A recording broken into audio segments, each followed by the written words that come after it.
نبی پاک صاحب الاخلاق سیاح اخلاق صلی اللہ علیہ وسلم کے کمالات، آپ کے اوصاف،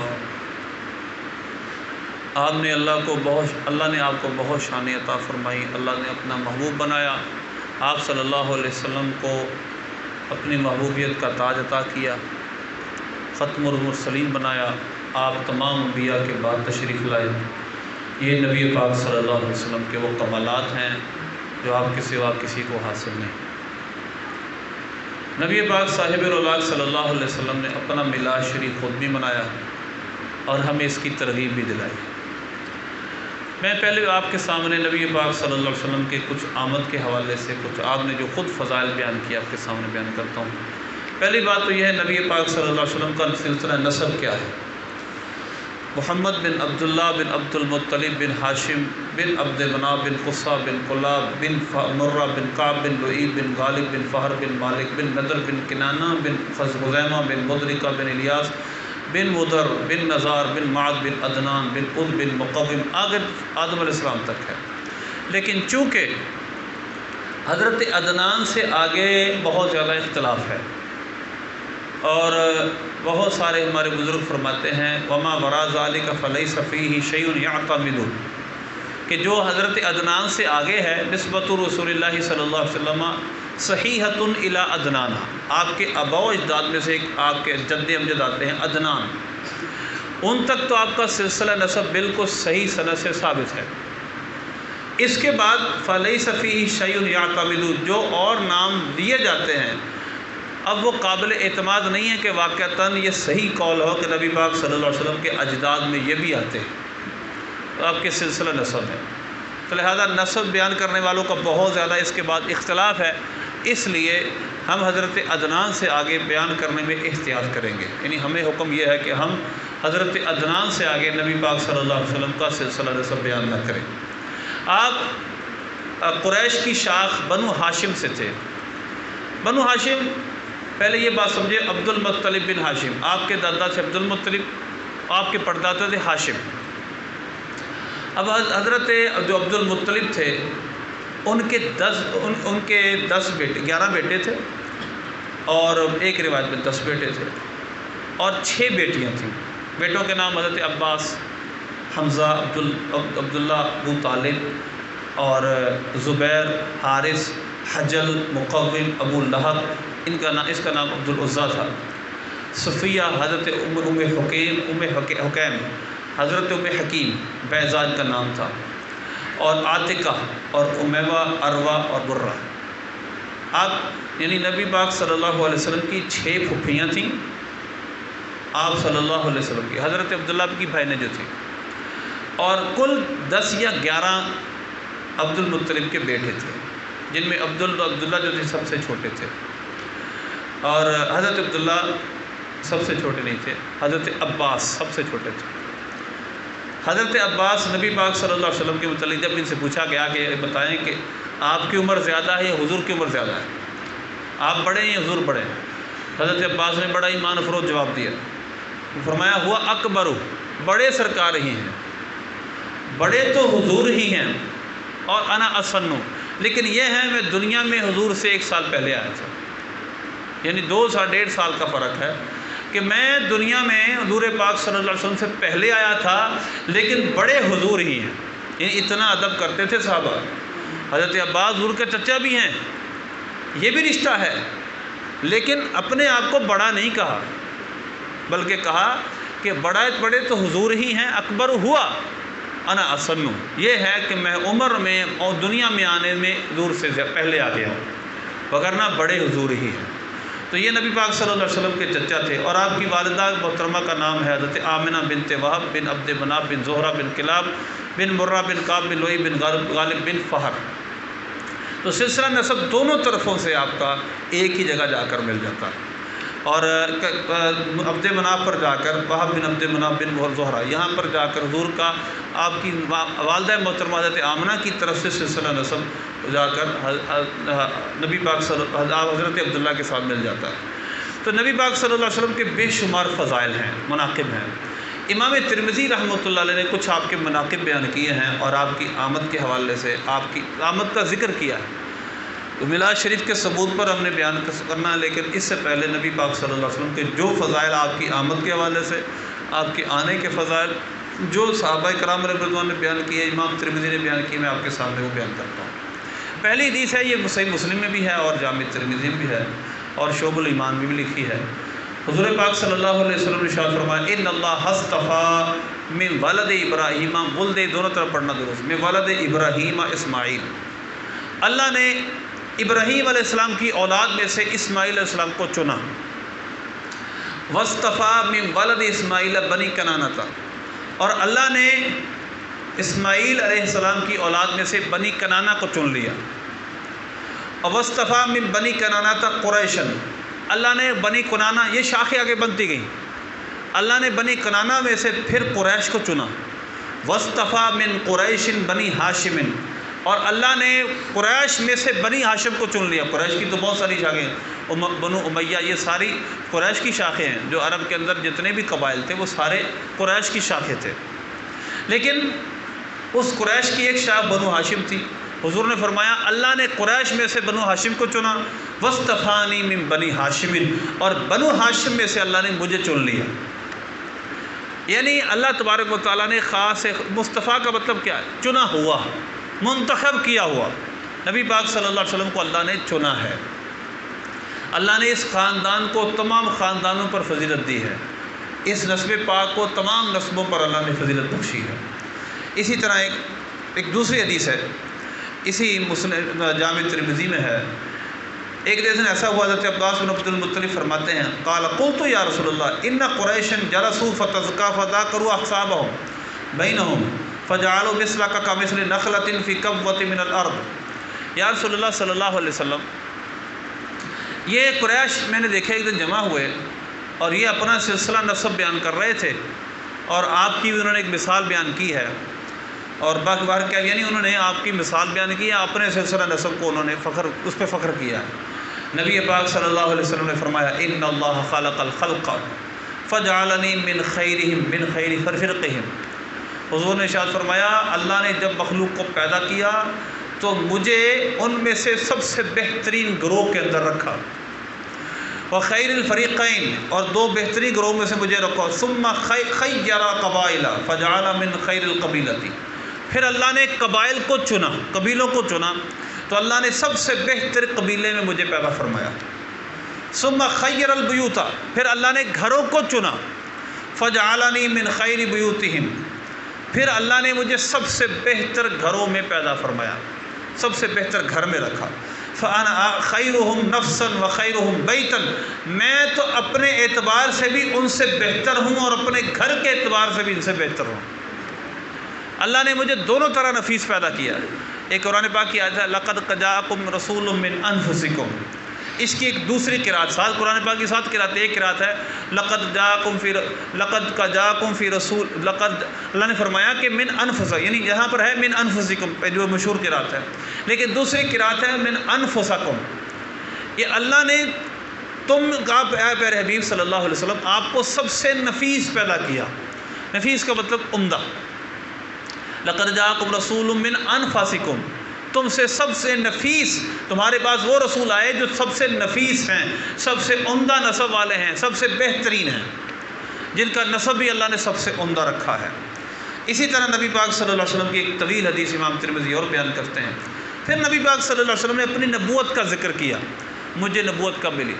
اب ہم جب محفل سجائیں گے، ہماری محفل میں اسی طرح نبی پاک صلی اللہ علیہ وسلم کے مناقب ہوں گے، آپ کے فضائل ہوں گے، ہم بھی یہی کریں گے۔ نبی پاک صلی اللہ علیہ وسلم اور آپ کے اصحاب نے بھی یہ کام کیا ہے، یہ کوئی نئی بات نہیں ہے۔ سیدنا ابو ہریرہ رضی اللہ عنہ فرماتے ہیں قالوا یا رسول اللہ متى وجبت لك النبوہ، یا رسول اللہ یہ بتائیے آپ کو نبوت کب ملی؟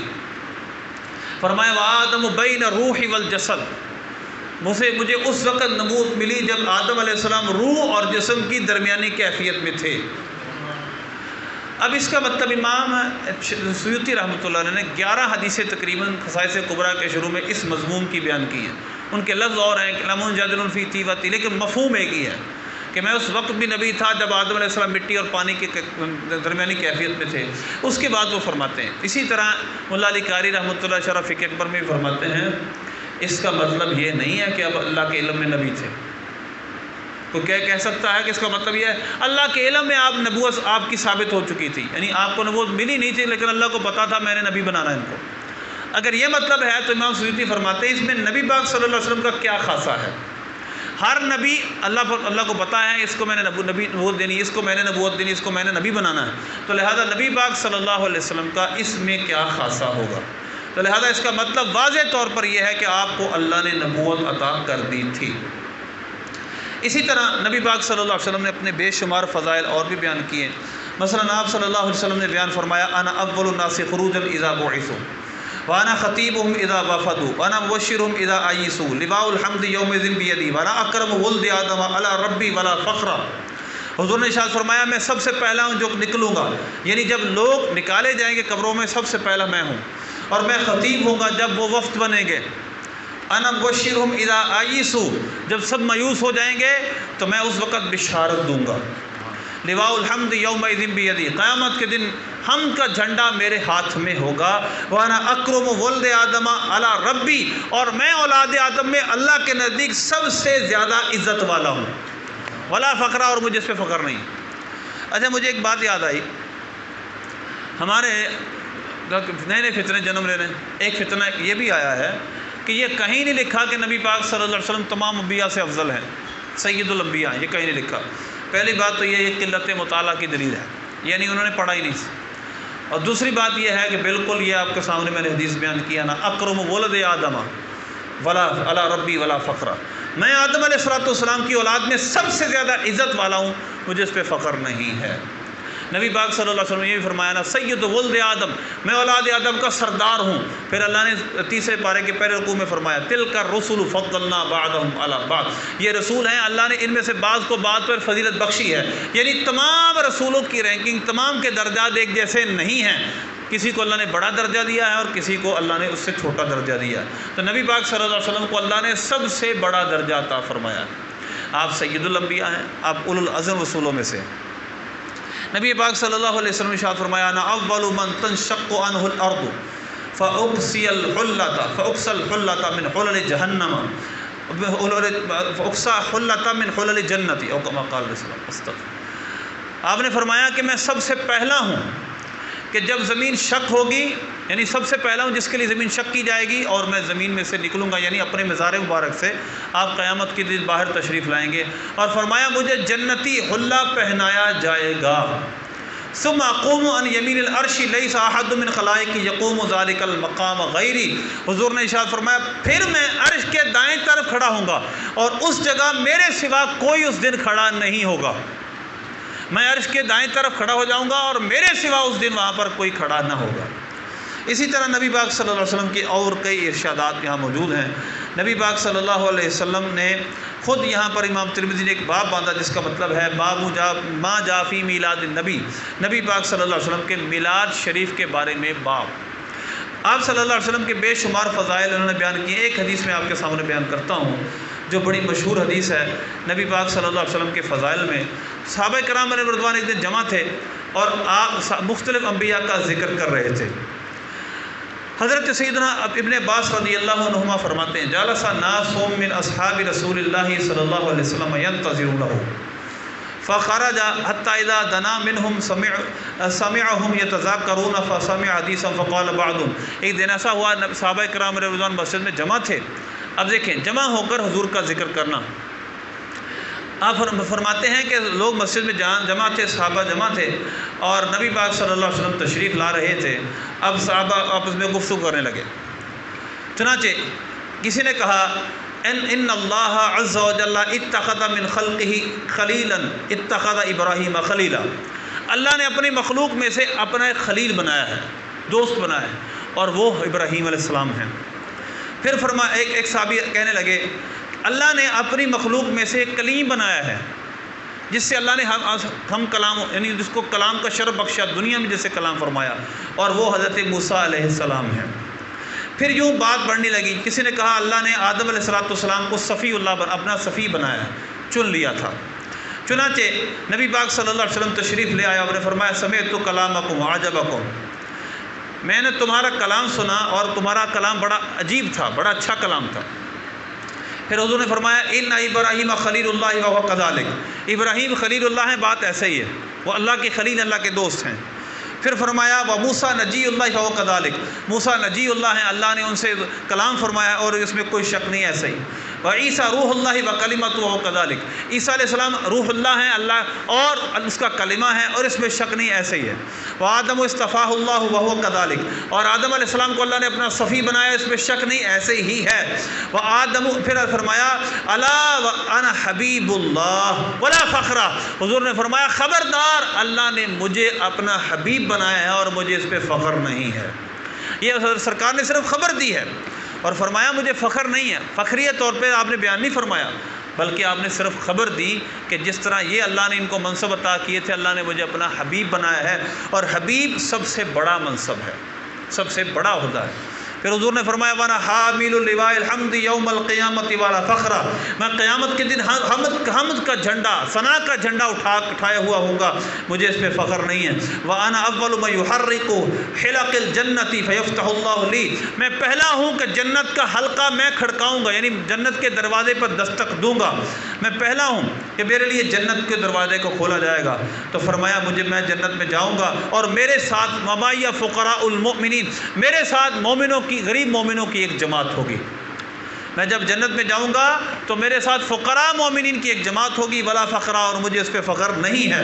وانا اکرم الاولین والآخرین ولا فخرا، اور میں اولین و آخرین جو آ گئے، جو آئیں گے، ان سب میں سب سے زیادہ عزت والا ہوں، مجھے اس پہ فخر نہیں ہے۔ یہ نبی پاک صلی اللہ علیہ وسلم نے خود اپنے فضائل بیان فرمائے ہیں، اور نبی پاک صلی اللہ علیہ وسلم نے بے شمار اپنے اور بھی فضائل بیان فرمائے۔ آپ نے اپنی آمد کا ذکر کیا، اس سے پتہ چلا کہ نبی پاک صلی اللہ علیہ وسلم کی آمد کا ذکر کرنا، آپ صلی اللہ علیہ وسلم کے فضائل کے لیے محفل سجانا، یہ کوئی برا نہیں ہے، بلکہ نبی پاک صلی اللہ علیہ وسلم سے ثابت ہے۔ کل انشاءاللہ مزید اس پہ بات کریں گے۔ اللہ سے دعا ہے اللہ عمل کی توفیق عطا فرمائے، اللہ سے دعا ہے اللہ ہمیں جو کچھ سنا یاد رکھنے، عمل کرنے کی توفیق عطا فرمائے۔ بہت سارے میلاد شریف پر اعتراضات ہیں، میں ایک اعتراض آج آپ کے سامنے رکھوں گا، اس کے بعد انشاءاللہ باقی کل بات کریں گے۔ میلاد شریف کے حوالے سے سب سے پہلی بات جو کی جاتی ہے وہ یہ ہے کہ اس کا قرآن پاک سے کیا ثبوت ہے۔ تو پہلی بات یہ ہے، میں نے جیسے پہلے آخر میں آپ سے بات کی تھی کہ ہم جب کسی چیز کو بیان کرتے ہیں، ہم کوئی دعویٰ کرتے ہیں تو دعوے کے مطابق ہمیں دلیل چاہیے۔ ہمارا جب دعویٰ ایک چیز کا ہے تو آپ جو دعویٰ کر رہے ہیں، جس کا دعویٰ ہے، ہم کسی چیز کے فرض ہونے کا دعویٰ کریں تو آپ کو ضروری ہے کہ آپ ہم سے فرض ہونے کی دلیل مانگیں۔ جب ہم دعویٰ کرتے ہیں یہ چیز واجب ہے تو ضروری ہے کہ آپ ہم سے واجب ہونے کی دلیل مانگیں۔ جب ہم کسی کے سنت ہونے کی دلیل ہم سنت ہونے کا دعویٰ کریں تو ضروری ہے آپ ہم سے سنت ہونے کی دلیل مانگیں۔ اب ہم مستحب ہونے کا دعویٰ کرتے ہیں تو آپ ہم سے مستحب ہونے کی دلیل مانگیں۔ اگر ہم کسی چیز کے جائز ہونے کا دعویٰ کرتے ہیں تو ضروری ہے کہ آپ ہم سے یہ صرف یہ کہیں کہ یہ بتائیں کہ اللہ نے اس کو حرام نہیں کیا، آپ دلیل دیں، بس اتنی بات۔ وگرنہ اگر آپ کہیں کہ جائز ہونے کی دلیل دو تو میں آپ سے پوچھوں گا کہ آپ اس کے ناجائز ہونے کی دلیل دیں، کیونکہ جواز کے لیے کوئی دلیل نہیں چاہیے، جواز کے لیے اتنا ہی کافی، اللہ رسول نے اس کو سے منع نہیں کیا۔ تو یہ مختلف درجے ہیں۔ اگر میں کسی چیز کو فرض کہوں گا تو ضروری ہے میں قرآن پاک کی دلیل لاؤں یا کوئی خبر متواتر لے کے آؤں، اور اگر میں کسی چیز کو واجب کہتا ہوں تو ضروری ہے کہ میں اس طرح واجب کے درجے کی دلیل حدیث پاک پیش کروں۔ اسی طرح پھر آگے چلتے جائیں گے۔ اب ایک چیز کو میں نہ واجب کہتا ہوں، نہ فرض کہتا ہوں، نہ سنت کہتا ہوں۔ آپ مجھے یہ کہیں قرآن پاک سے دکھاؤ کہ میلاد منانے کا اللہ نے حکم دیا ہے۔ آپ نے آج تک کسی سنی مسلمان سے یہ سنا ہے اس نے کہا ہو کہ میلاد منانا فرض ہے؟ نہیں منائیں گے تو گناہ گار ہوں گے۔ کسی نے کہا ہو آپ کو آج تک، کسی عالم نے یہ دعویٰ کیا ہو؟ تو یہ کہنا قرآن پاک کا حکم دکھاؤ گا، قرآن پاک کا ہم حکم کہتے اسے، تو ہم یہ ضرور کہتے کہ نماز کی طرح آپ کو ہر شخص کو میلاد منانا پڑے گا۔ ایسا نہیں ہے، ہم اس کا نہیں کہتے یہ۔ اسی طرح اگر ہم واجب کہتے تو وطر کی طرح ہر شخص پر یہ پڑھنا واجب ہوتا، ہم اس طرح کے نہیں کہتے۔ ہم یہ بھی نہیں کہتے، ہاں یہ ضرور ہے کہ نفس میلاد یعنی نبی پاک صلی اللہ علیہ وسلم کی آمد کا ذکر کرنا، آپ صلی اللہ علیہ وسلم کے آمد کا ذکر کرنا، آپ کی میلاد کی بات کرنا، یہ بالکل حدیثوں سے ثابت ہے، یہ قرآن پاک سے بھی ثابت ہے۔ لیکن صرف ذکر کرنا، ہاں میلاد محفل سجانا، جھنڈیاں لگانا اور لائٹنگ کرنا یہ بالکل ایک نیا کام ہے، لیکن یہ مستحب کام ہے۔